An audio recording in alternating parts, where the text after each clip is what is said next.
Hello, everyone not in the audience, and those of you at home, welcome. It is a very odd thing for me to be giving a talk in a completely empty room, but I still have sanitized, I've wiped everything down, I had my mask, and I'm hoping that you are safe and healthy at home. The City of Carlsbad Library staff has asked me to come in on my own and talk to you at home, talk to the two people who are facilitating this in the back tech room, and talk to you a little bit about how to kind of drop our stress response with what's going on right now in this kind of days and times of uncertainty. How do we get in touch with how excitable we're becoming, and how do we drop that down a little bit? My name's Erik Conklin. I have done several workshops, both for professional development for the city offices and free sessions here at the Carlsbad Library.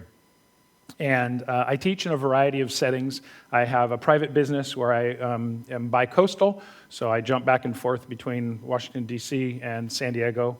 And I teach at I work with at-risk kids, teenagers in particular. I worked for 13 years for the American Red Cross, specifically doing disaster preparedness and then disaster response. I was active from 1996 till 2013 with most of the fires that happened in this area, as well as the resettlement efforts with Hurricane Katrina. Of course, nothing that I've done is exactly like what's happening right now with this kind of lockdown and this virus going around. So we're in uncharted waters. I do have a doctorate degree in leadership, and team building is my kind of focus, specifically how to use mindfulness practices and compassion to elevate your team's performance. Now, some of us are not working in teams right now. Some of us are very isolated, like me, in this auditorium by myself. And so how do we use the science we have on neuroscience and physiology to kind of, the term I use is self-hack. It's a very popular term right now. How do we get in touch with what's really going on externally, but more particular internally, with how we're responding to the external stimuli? I've done a lot of phone calls. I got asked to do this about 48 hours ago because it was so important to reach out and help people kind of take a breath and settle a little bit. So in the past 48 hours, what I've been doing is calling almost everyone I know in the city of Carlsbad and asking them some questions about what their experience has been over the past 3 weeks, what their children's experience has been, what their families, their grandparents, their great-grandparents. And then I started inquiring with other friends around the world. I called friends of mine on the East Coast that I work with. I called friends in France, Switzerland, the Cook Islands, Hawaii, New Zealand, France. And everybody's saying almost the exact same thing. They're saying these unknown variables are scary. A lot of these ups and downs of the news cycle, things are getting better. Maybe there's a test, maybe there's not. Maybe the tests are valid, maybe they're not. And how do we deal with this? And that was the question that I got pushed back is, well, you're the expert in stress reduction.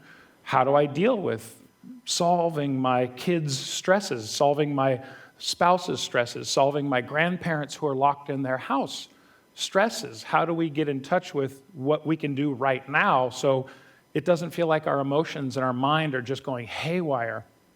And so to frame what we're going to be working on right now for about the next 55 minutes, I'd like to have us rank our stress from 1 to 10.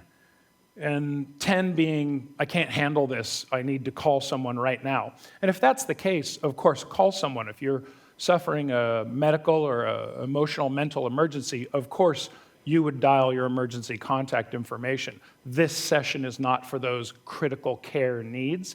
I also spoke to representatives from Carlsbad Police and Fire Department, as well as Oceanside, San Marcos, and Encinitas, the surrounding communities, and all of them are saying there is no concern that if you were to have a real emergency and dial 911, no one would come. I've heard that chatter out there and that worry and that concern, and that's not the case at all, and that's of today as of an hour ago of this filming. If we rank our stress from 1 to 10, 1 being no stress and 10 being I can't deal with this.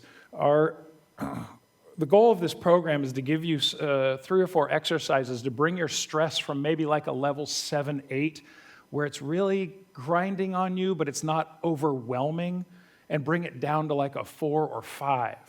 There's no way to eliminate stress from your life completely, but to bring it down to a manageable level where we can be in touch with it and say, acknowledge, I'm stressed, but I can handle this. I have some activities I can do to kind of keep myself in check and release some of that energy down to a 4 or 5. The term mindfulness is going to come up quite a few times in the next 55 minutes or so. And mindfulness practices are not for everyone. For most people, research indicates that they're very, very productive. If it doesn't work for you, stop doing it. Find another way to de-stress. Mindfulness practices can kind of help us all, establish a pattern of noticing. And that's not to say just notice and don't do anything. That's to say noticing first so that you can make clear, intentional decisions on what you need to do next based on your value system and what is your end goal. The gratitude practice that I'm going to introduce at the end also gets in touch with kind of appreciating how much we do have, even in times of stress, even in times that we wish we weren't involved with. Mindfulness lets us sit with accurately inventorying what's truly present, what's not present, and what do we have to be thankful for. And that's not to be all Pollyanna and say, oh, everything's fine and there's nothing to be worried about. That's just to say, in harmony with what's not going our way, there's also things that are going our way. And to inventory those things really helps us kind of keep an equilibrium and not let our emotions of all the attention go to the bad and run away. When I use the term mindfulness, what I'm referring to is kind of the non-judgmental awareness of what's going on without trying to immediately fix it or stop whatever's happening. So if I'm upset, I don't need to stop being upset. I can just be in tune with, I'm upset. Then make the decision, do I want to be upset? Sometimes I do. Sometimes being upset is a very healthy thing. Sometimes I don't want to be upset, so I can check that and make a decision based on what's actually happening. Being aware of your internal experience and the external factors that may be triggering those things, as well as the internal factors that may be triggering those things, that's another line of mindfulness practice. Trying to avoid the immediate labeling of things as good or bad and completely swiping one label or the other, that grouping off the table, but just looking at what's actually happening. Again, accurate inventorying. And by doing these 4 practices, what I'm hoping for is it gives you some tools to help calm us down when there's a storm, an internal storm going. And I have brought my little snow globe here, and I've got a little wonderful picture and story on the inside, but when it's shaking, I can't see clearly.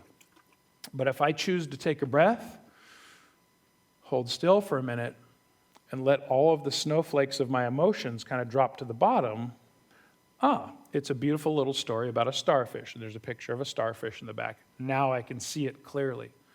What I'm trying to introduce today in the next few minutes here is going to be that idea of how do we hold our snow globe still so that we can really accurately see what's happening first inside me and how am I taking that out into the world, whether it's in my giant world when I'm trotting around the globe, or right now in my 3-bedroom, 3-bath house world. Shakespeare wrote that there's nothing good or bad but thinking that makes it so. And in these phone calls that I've been making over the past 48 hours, I've gotten some fascinating responses. By being in touch with reality and not running from it, we can make decisions that really empower ourselves, whether it's the accuracy of the true nature of the danger that's out there, or whether it's the accuracy of the true nature of the safety that's out there. Fear, we don't need to engage, but we need to have an accurate respect for danger. And so staying current on facts, what your state, what your county, what your local municipality, the city of Carlsbad is telling us about here are best practices for staying safe, well, follow those things. And then after that, you don't need to worry. You just need to take care and attend to what needs to be done. Again, mindfulness practices are not about doing nothing. It's about seeing clearly in order to take care of your life the way you need to, accurately and skillfully. Again, in my phone calls out to the community, some of the data points I gathered is, what would you label as bad as what's been going on in the past 3 weeks with this lockdown situation? Random, in no particular order, stress and uncertainty, too much alone time, not enough alone time, job stress, no job, too much work because I'm in the industry that's thriving right now, financial stress, watching other people in financial stress, potentially getting sick. My health and fitness goals have gone away.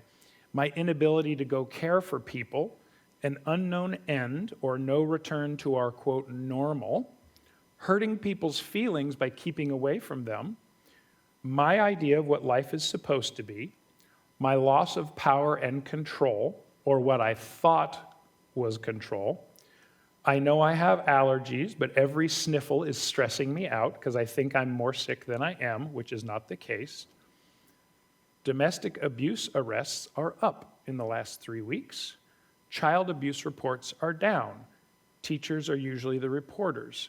This is not good news. This means there are less people reporting. That's all. Now, the good things that people told me, I'm seeing people greet each other as they walk by on the street when that's not normally done in this neighborhood. I see bicycles and walkers all the time now. I'm seeing parents spending time playing with their kids and being 100% present. I have a 3-week glimpse of retirement. I was 1 year away. Now I know I no longer want to retire, and I'm going to work until I fall over happy and tired. I'm spending amazing quality time with myself. I'm spending amazing time with my family. I get to practice my art, music, games. I'm seeing more birds and deer than I've seen in this area in 20 years. I have the opportunity now to turn off the TV because I don't feel like I just have a quick minute, and I get to read new and old books. My business is not nearly as bad as I thought it would be when this whole thing started. Working at home is not as great as I thought it would be. I really miss going into my office. I get time to cook and try new recipes. I feel so much more grounded in myself and what I really want in life. My work team has really come together. Nature is quickly starting to recover. I was reading an article that Earth's ambient seismic noise is 30 to 50% lower in the last 3 weeks, as in the Earth is less noisy with vibration. Nitrogen dioxide levels are 10 to 40% lower on all continents in the last 3 weeks. My neighbors shop for me, and they have not asked me for $1. The grocery delivery service puts my groceries on the porch each week. I am more aware of my priorities. I've let too many unimportant things occupy my time over the last 10 years. Now, the good list and the bad list all came from the same people. So, connected to the bad stuff that's going on, what we might label as bad, there's amazing opportunity to sit with what's truly good about what's happening. Now, that's not to dismiss some terrible things happening out there. I don't mean to be trite or flippant about the true danger and people that are suffering. But there's an opportunity when you're sitting in your home, where there's an opportunity taking walks by yourself with your mask on, with your gloves on, to spend some time going internal of how has life really been wonderful for you? How has life gone a little sideways that you can correct now that you have some time? These 4 exercises I'm going to walk you through and then give you some final thoughts. The goals of this session are to understand and establish how a healthy relationship with information and experiences that we may or may not like can be really beneficial for you.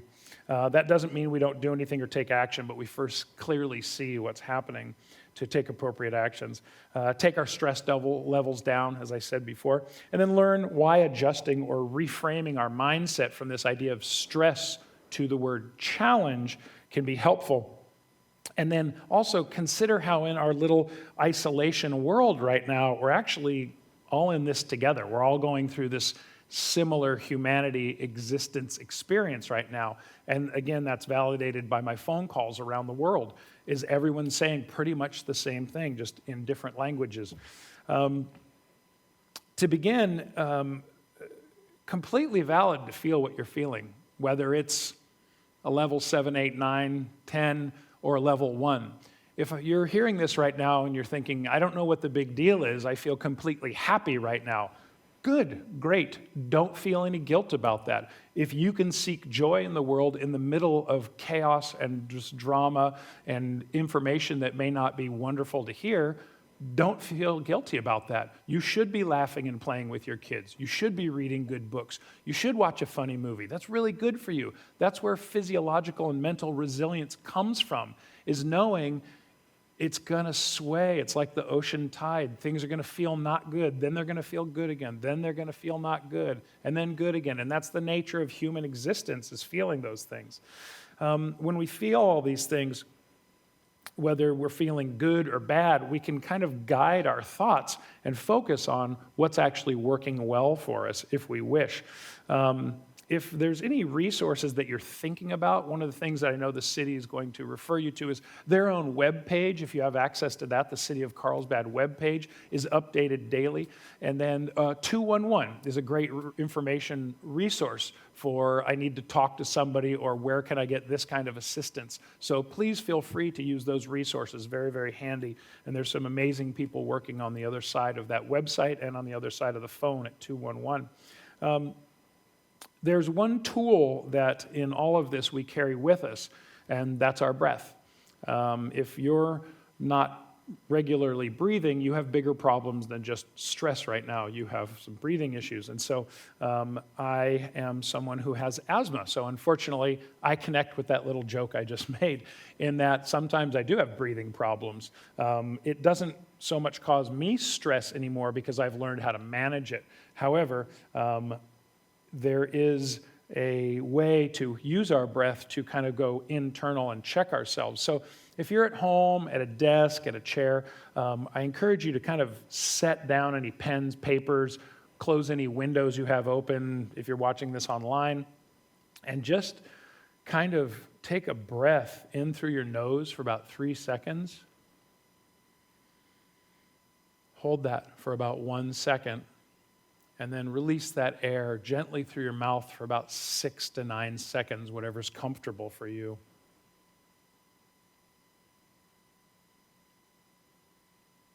And again, in with that deep breath through your nose for about 3 seconds, pausing for about 1 second,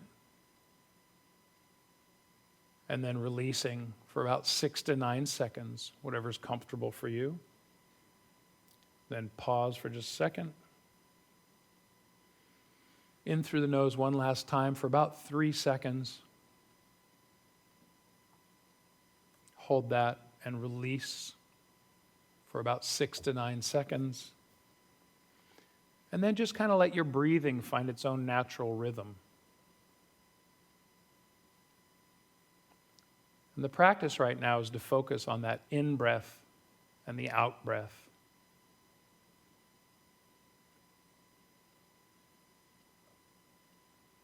And notice if your mind starts to wander with thoughts.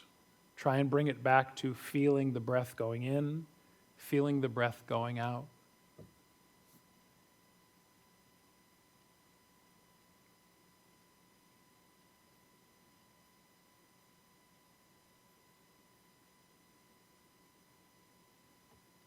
Again, focusing on that breath in, the breath out. If it helps to anchor your thinking, you can repeat in your mind as you breathe in, breathing in. And on the exhale, breathing out. Breathing in. Breathing out.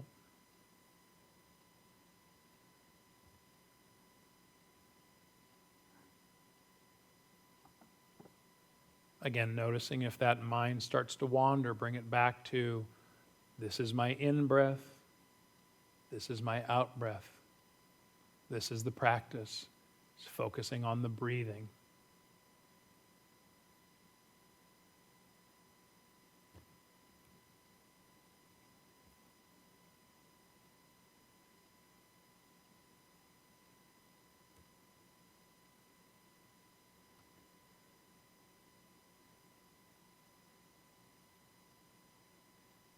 Again, almost inevitably, that mind is going to wander with judgment, criticism, commenting, internal dialogue. Try and bring it back. In breath, out breath.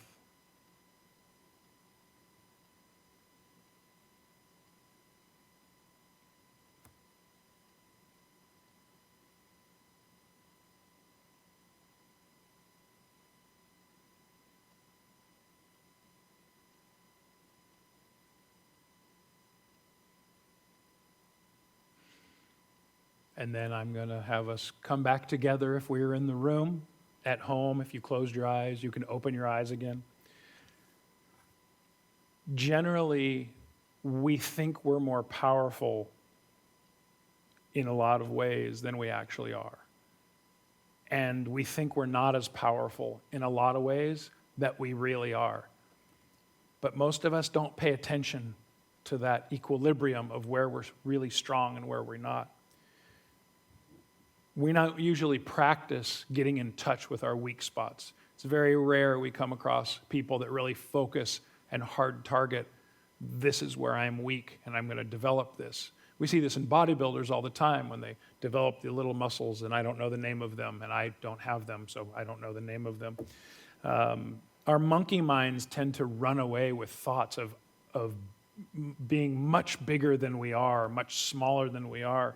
And these minds, these monkey minds, run away with our feelings sometimes, hijack our feelings and go running off with them when there's really no call for that.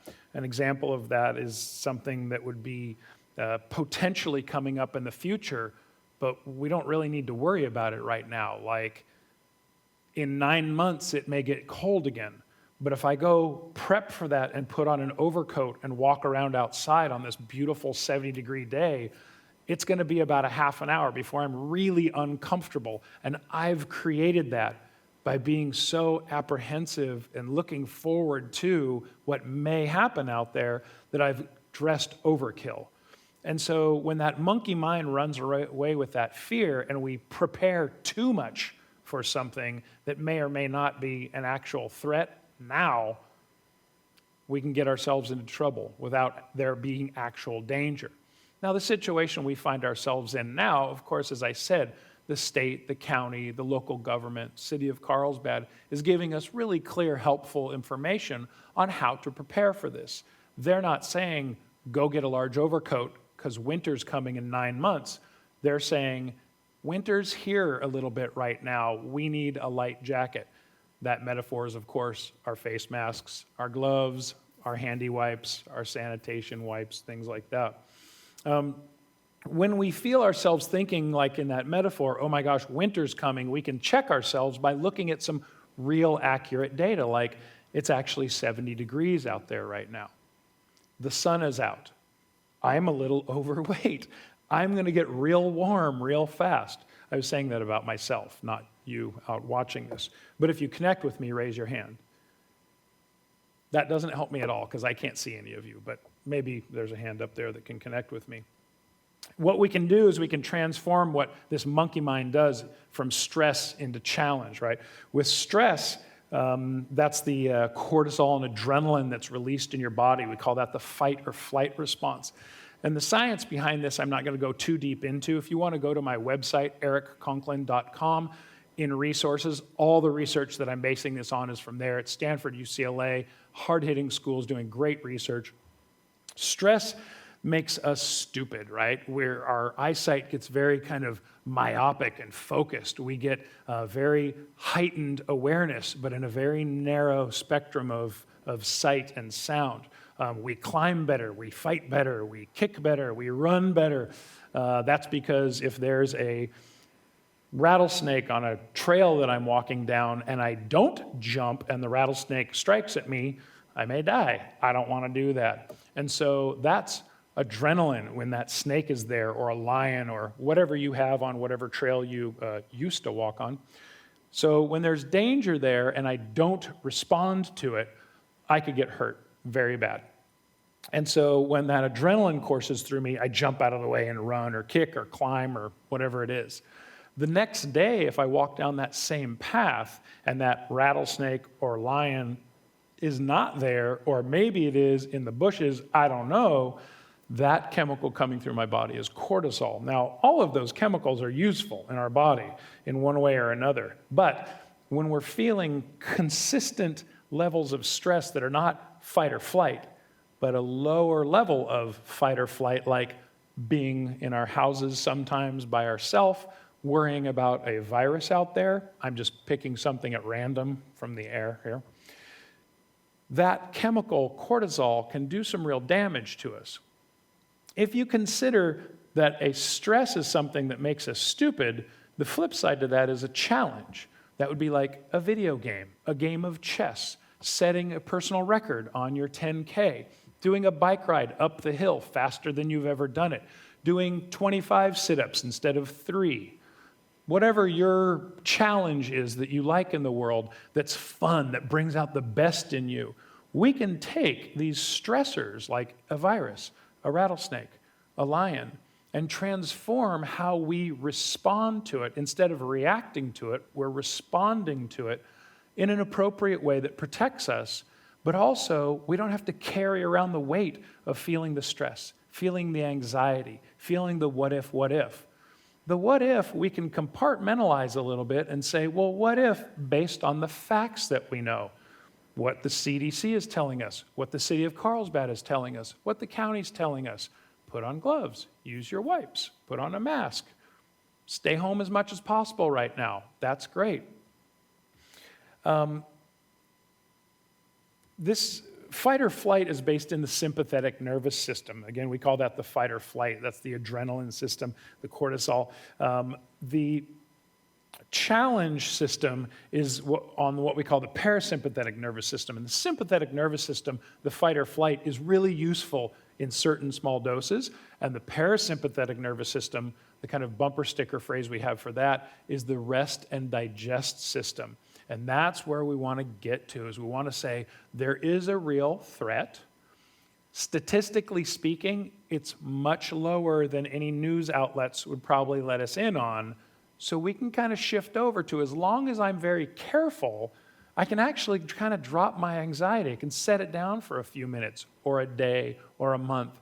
As long as I'm keeping these healthy practices high, my stress, my fight or flight doesn't need to be elevated. I can kind of shift over to this other system that helps me calm down. How many of you out there get stomach aches when you get stressed? Again, that doesn't help because I can't see you, so I should stop asking those questions. My stomach hurts. When I know I'm stressed, my stomach hurts. Some people get tight shoulders when they're stressed. Some people get lower back pain. Some people get a stitch in their side. All of us have kind of physical tells that jump out when we're stressed. And your body will tell you when you're stressed. Pay attention to it. There's a way to get in touch with transforming this stress, sympathetic nervous system, to sympathetic nervous system, transitioning over to the parasympathetic nervous system. Transition from stress to challenge. Make it a fun game. See who can wash their hands the best with your kid. See who can clean with handy wipes the counters the best. See who can wipe down the groceries the best. Make it a contest. Make it fun. So what determines the difference between a stress and a challenge? Yell it out if you know it. Again, I need to stop asking these questions because I can't hear any of you. You do. You determine. The organism. You determine whether something's a stress or a challenge. You have some control and some power over this. The first exercise I want to do is the breathing. When you go internal with your breathing and focus on that, what we call a single point of focus, that in-breath, out-breath, it helps you just set down the stress and the anxiety for a little while. Practice it. See how long you can hold that in-breath, out-breath focus. We did it for about 2 minutes when we did this a few minutes ago. Try 5 minutes. See if you can go to 10 minutes, 15 minutes. There's a wonderful free app called Insight Timer that is a free timing app. You can set the timer. You can set the timer on your phone. Put it in airplane mode and set your countdown timer for 5, 10, 15 minutes. Try and do this each day. Try and do this in the morning when you wake up before your brain kind of starts going, before you check the news, before you, whatever it is, try practicing breathing. So the second exercise is reframing. And just as I said, that reframing stress into challenge, notice when you're stressed, and then notice where in the body you get stressed. A pattern in this, when you start noticing, oh, my shoulders are getting tight, my stomach's starting to hurt a little bit, stop and check what's actually happening, and maybe even say it out loud. Voice it to yourself, the truth of what is happening right now, what you're feeling. Maybe even say it out loud. If you're with a few other people, maybe go into another room. Consider if you need to experience what's happening right now as a stress. Kind of help yourself logic it out. Do I need to feel this as a stress? Is this actually a challenge? Or am I just spinning right now? And can I take a breath, set down the spinning for a second, come back to my focus on my breathing? The third thing to do there is consider if there's an aspect of the experience of what you're feeling that you can smile towards, maybe even laugh at. I caught myself doing that again. Aren't I ridiculous? Or I caught myself doing that again. Isn't that wonderful that I'm noticing it right now? New awareness can sometimes be uncomfortable. So if you can smile gently at it and think, I caught myself stressing, that's good. Now I'm paying attention, as opposed to ending up 3 hours later having said something maybe you regret, having done something maybe you regret, having eaten something, having resorted to an escape, unhealthy escape, smoking, drinking, whatever it is, yelling at someone, things that maybe you don't feel fantastic about after you've done them. You can catch yourself with these emotions early, smile at them gently, have a little respect and compassion for yourself, check out how you want to move forward. And then make a good decision about stress and challenges.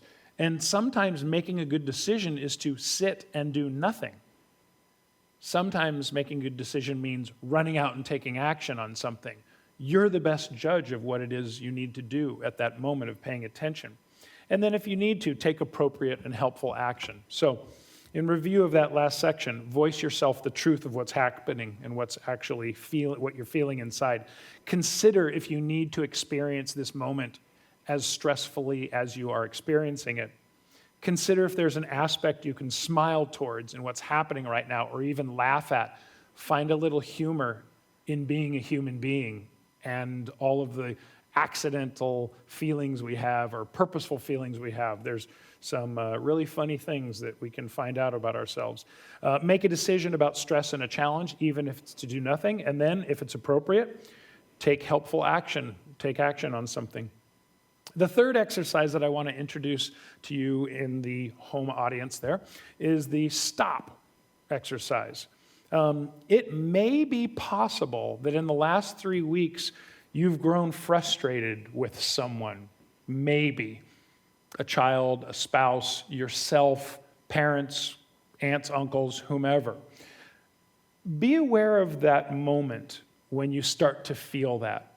And the stop exercise, S-T-O-P, the stop exercise, the S in that stands for stop. Just stop yelling, stop clenching your fists, stop grinding your teeth, stop moving, stop. Take a breath. Again, 3 seconds in, hold it for a second, about a 6 to 9 second exhale. That's the T, is take a breath. O is observe how you're feeling, internally, externally, physically, emotionally, mentally. How are you feeling? Observe all of that. Then once you have your intentions clear for this interaction, whatever it is, or decision you need to make, the P stands for proceed. So S-T-O-P, stop, take a breath, Observe, check your intentions, and proceed. And hopefully that can help you kind of sidestep some pitfalls that we all fall into about snapping back or barking at someone or yelling or throwing something down or rolling your eyes or whatever may trigger or escalate the situation.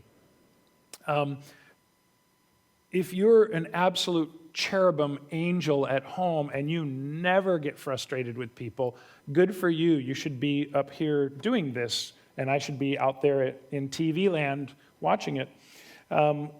Try this with the color red. Every time you see a light, every time you see the color red on a shirt, on a book, anything, S-T-O-P, stop, take a breath, observe how you're feeling internally, externally, your body, check your intentions, and move forward. Practice this when you're moving into new rooms, in your house, outside your house. Every time you walk through a doorway, stop, take a breath, observe how you're feeling moving into that room, check your intentions, and then keep on going. And if neither of those lands, every time your phone rings or your text on your phone lights up, before you grab it and answer it, before you grab it and start reading it, stop, take a breath, observe how you're feeling about whomever that's from, about the message, about picking up your phone, check your intentions, and then proceed. So the color red, the phone rings, doorways, or if you're just getting angry or sad or frustrated. So exercise 4 here is called Just Like Me. Now, when we are feeling completely alone, that's because we're misinterpreting what's actually happening. Sometimes we may be sitting alone in a room, but it doesn't mean we need to be lonely. And we're not alone in what we're experiencing. We're just not talking about it with anybody right there. And that's not to say we don't feel bad or feel isolated sometimes. That's perfectly normal. And there's ways that there are resources that can help with that. As I said on your phone, 211. On the internet, the City of Carlsbad website, County Office of Health. All of these resources are fantastic for picking up the phone and saying, I need somebody to come talk to me, check on me. You can go through your Rolodex and start just calling random friends you haven't talked to in a while. But there is an exercise you can do sitting by yourself in a room. And the exercise is called Just Like Me. And this is a compassion and connection exercise. And as I said, even in isolation, we're all in this together. I'm sitting at my house alone. I'm in this beautiful auditorium that seats 215 people by myself, and 2 wonderful people in the back that are actually running the show, my bosses today. When we are doing this Just Like Me exercise, I'm going to encourage you to close your eyes for this because I'm going to ask you to envision some people. And if you're looking at my face, if you're looking at the city logo, if you're looking at your computer screen or your TV screen right now, you might not be able to focus quite as well as if you closed your eyes. So I'm not going to come through your TV and take your cash. I'll stay right here, I promise. So close your eyes if you're comfortable. If you're not comfortable, try to not look at anything in particular, just out in front of you on the floor or something. We're going to do 3 cleansing breaths again. So in through the nose for about 3 seconds.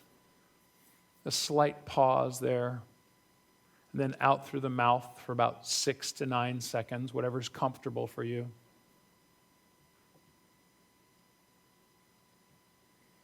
And when you're ready, repeat that. In through the nose for about 3 seconds. About a 1-second pause. And then that 6 to 9 second exhale.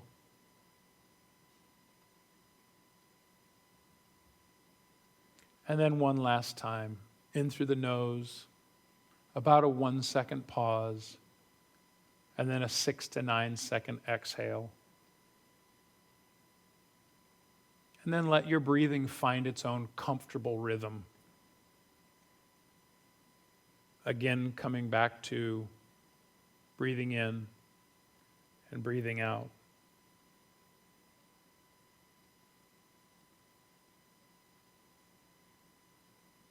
I'd like you to get a picture in your mind of someone that you have a simple, loving relationship with. or something like a dog or a cat.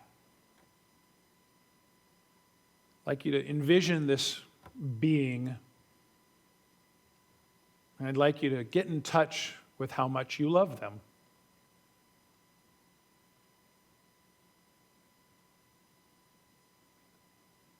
And if your mind is evaluating, criticizing, or judging right now, try and set that aside. Just come back to the purity of what you feel towards them with love.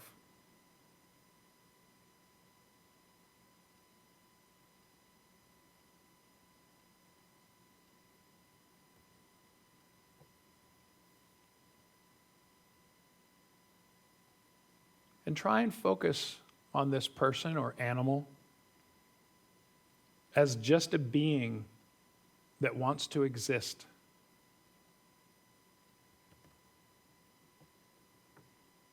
This child, this adult, this teenager, this cat, dog, hamster, whatever it is, wants to exist.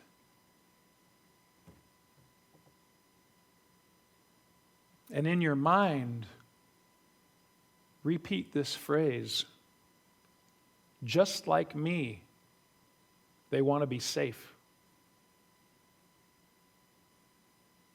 Just like me, they want to avoid pain.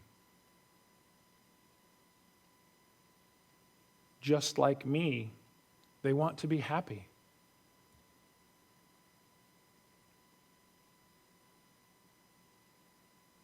And in whatever form you want to think about it, wish them safety and wish them happiness.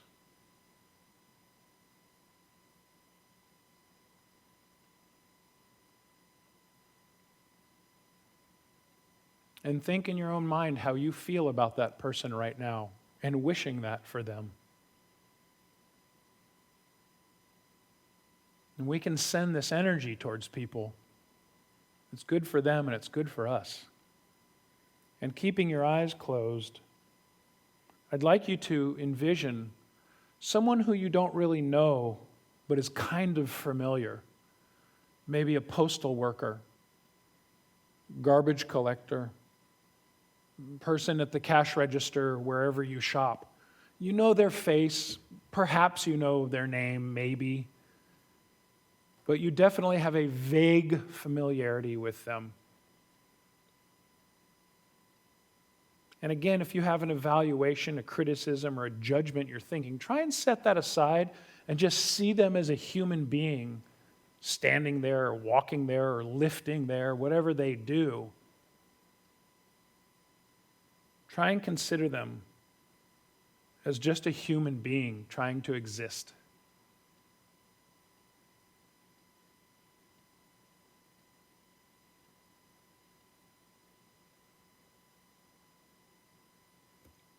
And silently to yourself, repeat this phrase: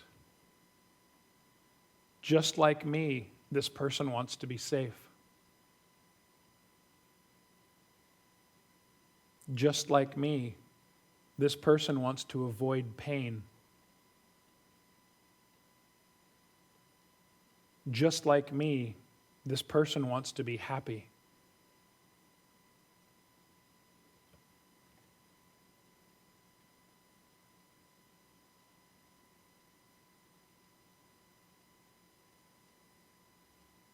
And inside your own head, wish this person safety and wish this person happiness.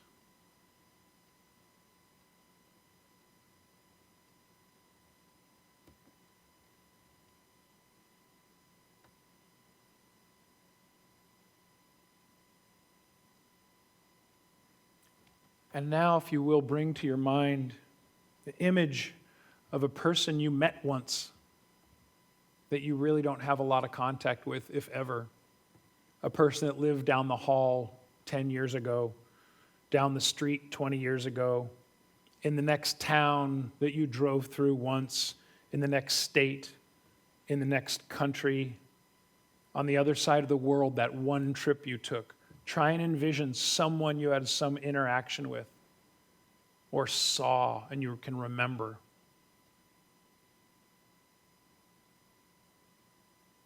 And notice if you've got any evaluation, criticism, or judgment in your thinking, and try and set that aside. And really envision that person in whatever scene you remember. And try and focus on considering them just a human being trying to exist.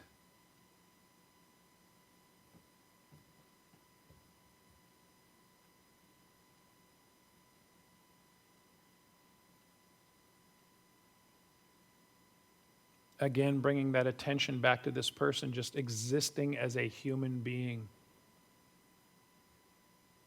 And silently to yourself, repeat these phrases. Just like me, this person wants to be safe. Just like me, this person wants to avoid pain.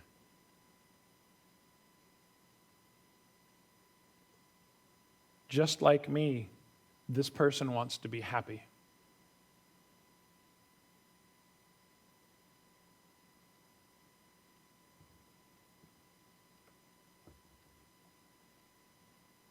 And again to yourself, wish this person safety and wish this person happiness.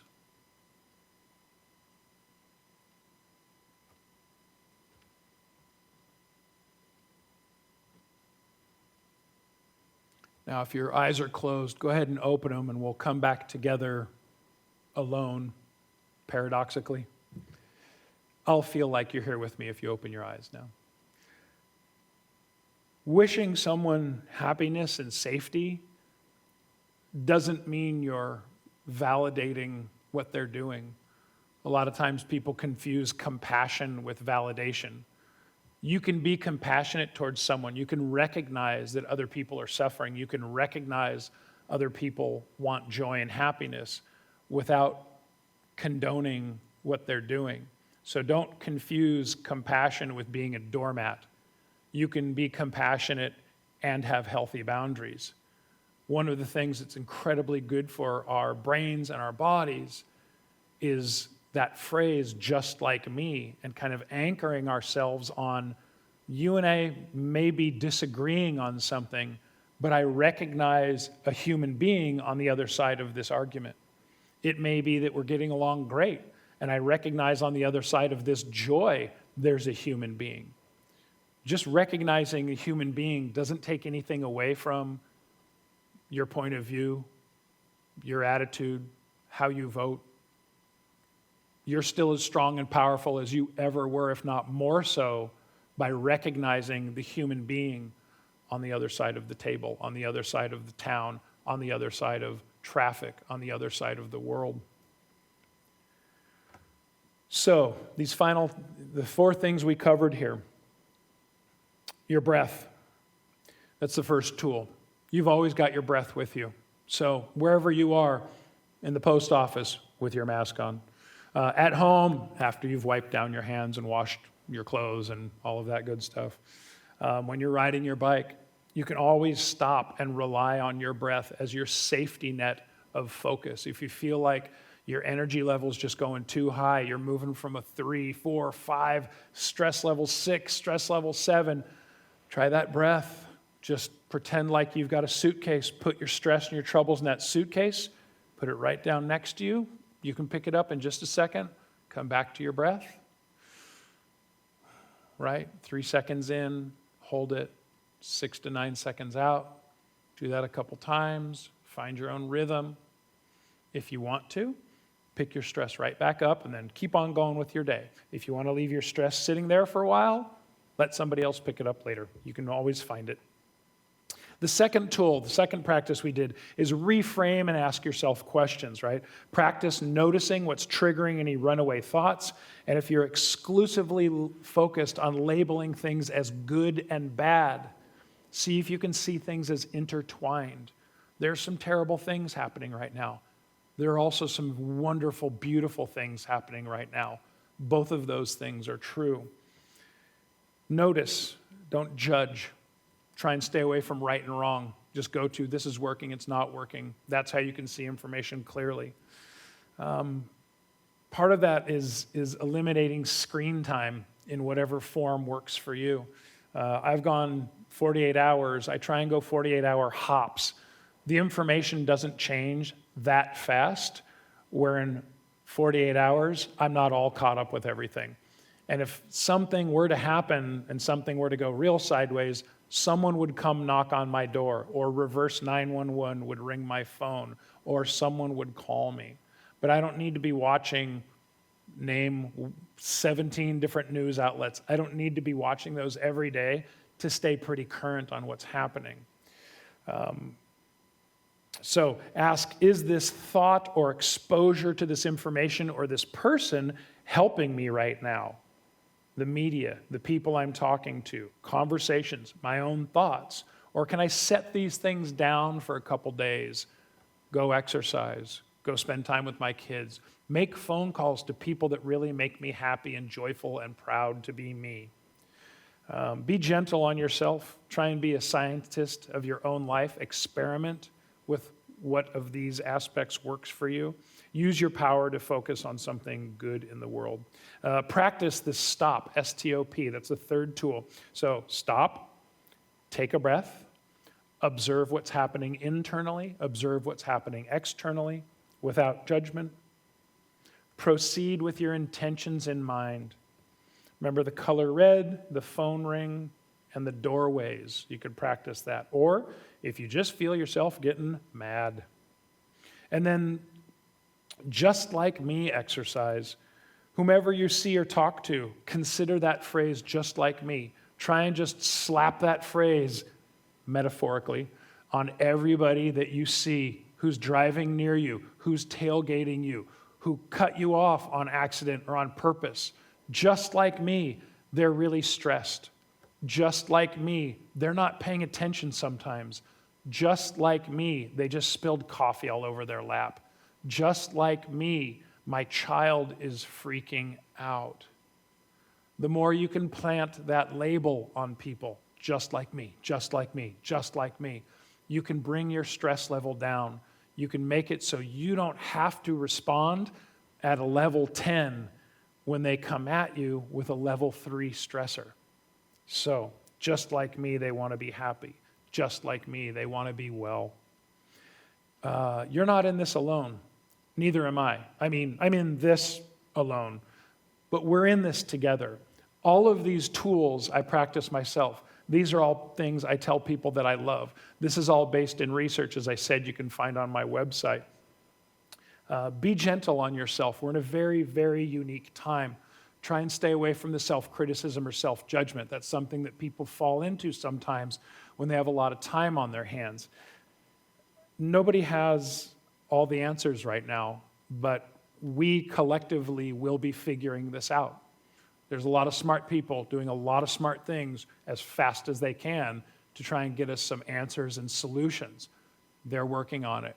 What you can do is help out by following what the state, what the county, what the city asks you to do. Be nice to each other. Check your volume on your TV or your stereo so that you're not bumping into your neighbors or stepping on their toes. And when you do bump into your neighbors and step on their toes, smile and wave and just say, I'm sorry, I didn't realize. Smile and wave at people more than with one finger. All fingers when you wave at them. The resources, again, the City of Carlsbad website is updated every day. The city manager is sending out emails once a week now that are, if not more, that are incredibly helpful, concise but complete. Please read those. 211 is a great resource. There are some wonderful people on the other end of the phone there that can help you find what you need. It's just dialing 211. Reach out if you need assistance. If you really feel that you're in trouble, call someone, a friend, family member.